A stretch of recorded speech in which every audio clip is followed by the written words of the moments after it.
Hello guys, so this is the part 2. I will show to you how my room looks like.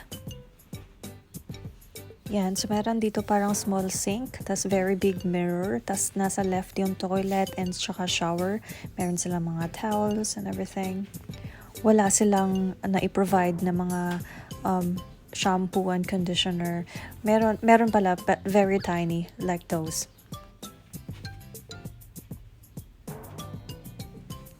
Tapos on this side is the fridge, tapos merong small sink, tapos nasa taas yung mga cups and saucers and mugs. And ito yung cabinet, meron silang hammers tsaka hair dryer.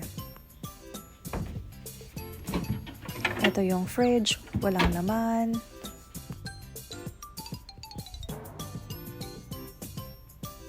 Meron silang kettle for us to boil water for the coffee. Meron silang 1 box of gloves.